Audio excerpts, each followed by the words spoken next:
that wire in it. Hey, what's up you guys, Articulation Prime here doing another Marvel action figure review on the Marvel Superhero Mashers Spider-Man figure. Now you gotta be asking yourself what the hell's going on, Articulation Prime. Articulation Prime. Have you lost your Articulation mind? What are you doing reviewing a child's toy? This is actually not mine. I gotta give a big thanks to Chew for letting me borrow this figure right over here.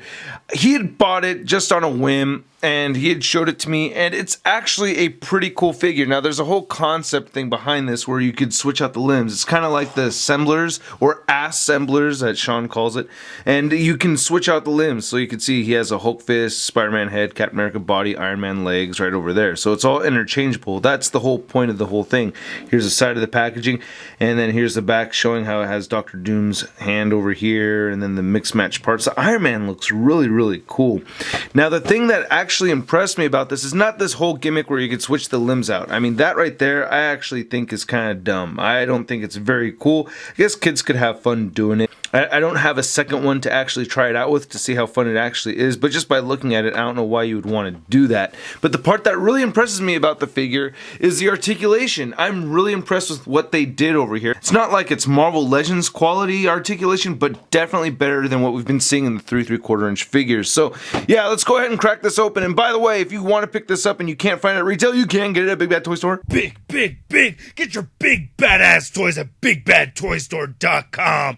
Click the link in the description below. So the fact that I can get this figure standing on one foot like this, in this pose, really makes an exceptional children's toy. I think this is cool. Look at that, man. You gotta just balance him correctly and there he stays. That is awesome though. I think that's great. Look at that. Now the figure itself doesn't have any kind of crazy paint sculpt or anything like that. Again, it's not an adult collectible. So he does have this webbing over here that he comes with, which looks like spray, like water or something. This webbing's made out of a translucent plastic, and I think it looks more like water than it does webbing. And I think the shape of it is all kind of weird. Kind of looks like a spider, I guess. It's only got 6 legs. It's just kind of weird webbing, has all these bumps in it and stuff. And it's made out of a pretty firm plastic. It's not very bendy. It has a peg that sticks out over here. And of course the Spider-Man has a peg hole that you could plug this into. It doesn't go down all the way, but it works well enough. And the figure has holes all over the place. So you can have webbing coming out of his back, or you could use other figures' weapons and stuff to have things going on. You know, this is just kind of silly on Spider-Man. I guess adding lines to the Spider-Man figure would have pushed it out of budget or something. I don't know why it doesn't have any lines, but it's not a bad head sculpt. Very cartoony look. They all kind of have this cartoony look, which doesn't look too bad.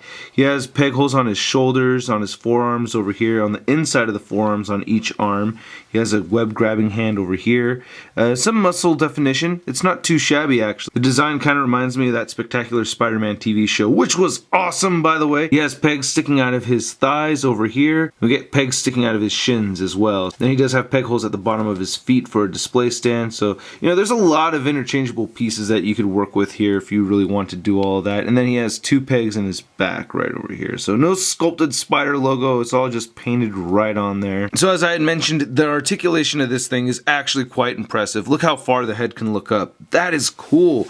That is awesome. The head looks down very far as well, and it rotates side to side. Of course, you can pop this off too. Actually, I might as well go ahead and show like that whole function so you could like plug things in and out and take everything apart over here. Look at that. You could have it look like that. That's kind of weird. Oh, what happened? The shoulders move outward. They move forward.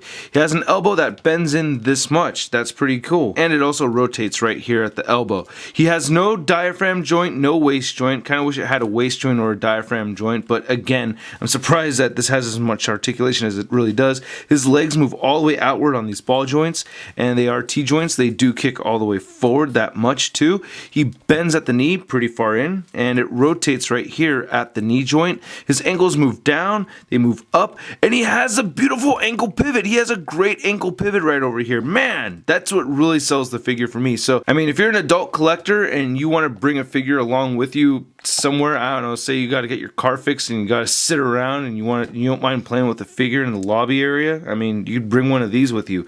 Might be kind of embarrassing, but you know, you could do it if you want. So this Masters figure stands at about 6.5 inches tall. And here it is compared to the Marvel Legends Amazing Spider-Man 2 figure. And here it is compared to the Marvel Legends Big Time Letdown Spider-Man. You know, as an adult collector, if you just want to have something to play around, if you want to buy something for your kids, yeah, man, drop $10 on them. They'll have a lot of fun with it. They'll really enjoy it. Now, one thing thing that really ticks me off what Hasbro is doing is that I think this is a 3¾ inch adult collectibles line, but I'm starting to not believe so because articulation on these are so weak. But the paint sculpt on these, this is the Winter Soldier from the Captain America Winter Soldier, right?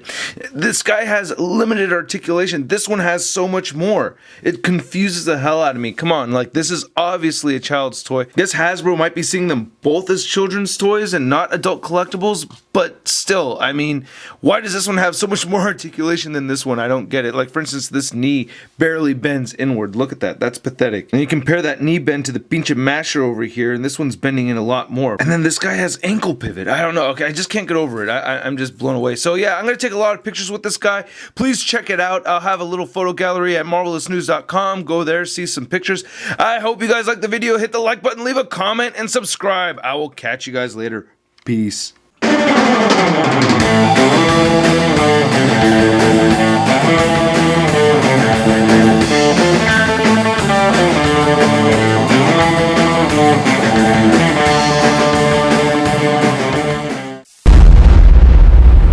That's crispy.